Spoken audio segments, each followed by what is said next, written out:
இப்போ நம்ம ஒரு டிசைனை பண்ணிட்டோம். நெக்ஸ்ட்டு இன்னொரு டிசைன் நம்ம பண்ண போகிறோன்னா, நம்ம கீழே வந்து த்ரெடை கட் பண்ணிவிட்டு மறுபடியும் எடுத்து நாட் போட்டு ஃபஸ்ட்டு ட்ரை பண்ணுறதுக்கு அதோட டிஸ்டன்ஸே நமக்கு இவ்வளோ தான் இருக்குது. ஸோ நம்ம இங்கே எண்டு நாட் போட்டு அது நல்லா டைட்டாக இருக்குது. எண்டு நாட்டை இழுத்து பார்த்துட்டு அது நல்லா டைட் ஆகிடுது. இப்போ நான் 2வது சொல்லி கொடுத்தேன் எண்டு நாட், அதனால அது போடவே இல்லை, விழுகலை.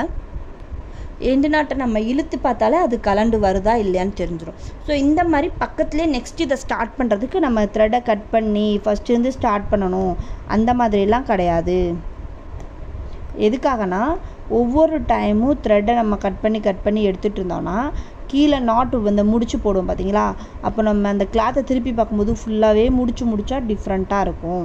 ஸோ அதனால் இந்த மாதிரி போகும்போது நம்ம அப்படியே பக்கத்தில் இருந்தே ஸ்டார்ட் பண்ணிடலாம். பாருங்கள், இப்போ நான் இந்த டைரெக்ஷனில் ஃபஸ்ட்டு சொல்லி கொடுத்தேன், நெக்ஸ்ட்டு ஆப்போசிட் டைரெக்ஷனில் போக வேண்டியதுக்கு நேராக பார்த்து ஹெட் பார்ட்டை வச்சு ஒரு குத்தி அதை இப்படி தூக்கி அப்படி நம்ம ஒரே ஒரு ரொட்டேட் பண்ணோம்னா த்ரெட்டு வந்து தானாகவே உங்களுக்கு கீழே விழுகிறது தெரியும்.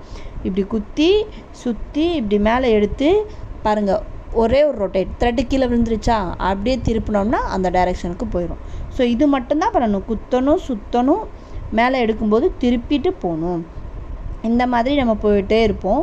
இப்படி மெதுவாக போட்டு பழகணும். இப்போ நம்ம இப்படி போட்டுட்டு இருக்கும்போது இங்கே திடீர்னு த்ரெட்டு கட் ஆகிடணும்னு வச்சுக்கோங்க, ஓகேவா. இப்போ பாதி டிசைனுக்கு மேலே போட்டுட்டோம். சிங்கிளாக நம்ம ப்ராக்டிஸ் பண்ணும்போது ஓகே இது கட் ஆகிடுச்சுன்னா விட்டுடுவோம். ஆனால் நல்லா ப்ராக்டிஸ் பண்ணவங்களுக்குமே ஒர்க் பண்ணும்போது திடீர்னு சில்க் த்ரெட்டோ எந்த த்ரெட்டோ கட் ஆகிடும். அந்த மாதிரி பொசிஷனில் இப்போ நான் இப்படி இழுக்கும்போது இங்கே ரொம்ப ஹார்டாக இப்படி இழுத்தேன்னா அது வந்து அங்கே கட் ஆகிடும். அப்படி கட் ஆகிடுச்சுன்னா, இப்போ எனக்கு கட் ஆகலை, பட் நான் ட்ரிம்மர் வச்சு கட் பண்ணி உங்களுக்கு சொல்லி காமிக்கிறேன். எனக்கு இப்போ கட் ஆகிடுச்சு.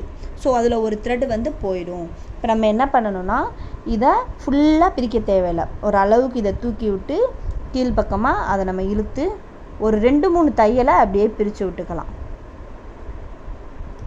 இதுக்கு ப்ரீவியஸாக இருக்கிற அந்த 2-3 தையலை பிரித்து விட்டோம்னா நம்ம எண்டு நாட் போட வேண்டிய இதுக்கு நமக்கு நூல் வந்து கீழே நமக்கு கிடச்சிரும். அப்படி கிடச்சிருச்சுன்னா ஈஸியாக நம்ம இங்கே எண்டு நாட் போட்டு ஃபினிஷ் பண்ணிடலாம். எதுக்காகனா ஏன்னா இது ஒர்க் பண்ணும்போது சில்க் த்ரெட்டுன்னு சொல்ல முடியாது, எல்லா த்ரெட்டுமே நம்மளோட நீடில் பட்டு கட் ஆகிடும். ஸோ அந்த மாதிரி சுச்சுவேஷனில் நம்ம அதை எப்படி ஹேண்டில் பண்ணணுன்றது ரொம்ப முக்கியம். ஸோ அதை 4 5 உங்களோட கையில் எவ்வளோ பிடிக்க முடியுமோ அந்த அளவுக்கு பார்த்துக்கோங்க. பாருங்கள், ஆனால் த்ரெட் வந்து நம்ம கையில் சின்னதாக இருக்கிறனால அதை ஹேண்டில் பண்ணுறதுமே நமக்கு கஷ்டமாக தான் இருக்கும். இல்லை கொஞ்சம் தூரத்தில் எனக்கு கட் ஆகிடுச்சுன்னா அந்த ஸ்டேஜில் நீங்கள் அதை பிரித்தே விட தேவையில்லை, ஃபுல்லாகவே பிரித்து விட்டுட்டு அதை ஸ்டார்ட் பண்ணவே தேவையில்லை. நீங்கள் அப்படியே விட்டுட்டு ஃபஸ்ட்டு வேறு த்ரெட் எடுத்து கட் பண்ணி போட்டுடலாம். இப்போ நான் ப்ரீவியஸாக 4 ஸ்டிச்சஸை பிரித்து விட்டுட்டு அதுலேருந்து போட்டுட்டேன். இப்போது நம்ம பாதியிலே தான் அதை கட் பண்ணதுனால ப்ரீவியஸாக நம்ம எல்லாத்தையும் ஓப்பன் பண்ணிவிட்டு நாட் போட்டோம். இப்போ திருப்பி நமக்கு இந்த அளவுக்கு நமக்கு ஸ்டிச் போட வேண்டியது இருக்குன்னா நம்ம இங்கேருந்து ஸ்டார்ட் பண்ணக்கூடாது. எங்கே நம்ம நாட் போட்டு ஃபினிஷ் பண்ணியிருக்கிறோமோ அங்கேருந்து ஸ்டார்ட் பண்ணக்கூடாது. அதுக்கு முன்னாடி ஸ்டிச் இருக்குது பார்த்தீங்களா, அந்த ஸ்டிச்சுக்கு சென்டராக இப்படி பிரித்து பார்த்துக்கோங்க. அந்த சென்டர்லேருந்து நம்ம இன்னொரு த்ரெட் எடுத்து ஸ்டார்ட் பண்ணோம்னா அந்த கண்டினியூட்டி நமக்கு கிடைக்கும். இல்லைனா நாட் போட்டு ஃபினிஷ் பண்ண இடத்துலேருந்து ஸ்டார்ட் பண்ணோன்னா இப்போ இதில் இருக்கிறதுனால ஓகே, இப்போ ஃப்ரேமை விட்டு நம்ம கிளாத்தை எடுத்து பார்க்கும்போது அதோட டிஃப்ரென்ஷியேட் வந்து நல்லாவே தெரியும்.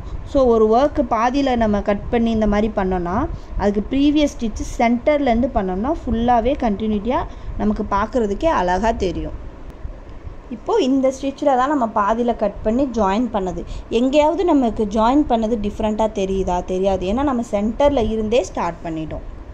இந்த மாதிரி தான் பேசிக்கானதுக்கு நான் இந்த மாதிரி டிப்ஸும் ட்ரிக்ஸும் சொல்கிறேன். இந்த மாதிரி சின்ன விஷயத்தில் நம்ம மிஸ்டேக்ஸ் இல்லாமல் பண்ணோன்னா பேசிக்லேருந்தே நம்ம ஸ்டார்ட் பண்ணிட்டோம்னா அது எல்லாமே ரொம்ப ஈஸி ஆகிடும். ஸோ இந்த ஸ்டிச்சையை நீங்கள் நல்லா ப்ராக்டிஸ் பண்ணி இந்த மாதிரி சிம்பிளாக நீங்கள் பழகுங்க. உங்களுக்குன்னு ஒரு ஓன் நாலேஜ், அதுக்கு உங்களுக்கு ஏற்ற மாதிரி நீங்கள் சில ட்ரிக்ஸ் வச்சுருப்பீங்க, அந்த மாதிரியும் நீங்கள் ப்ராக்டிஸ் பண்ணி பாருங்கள்.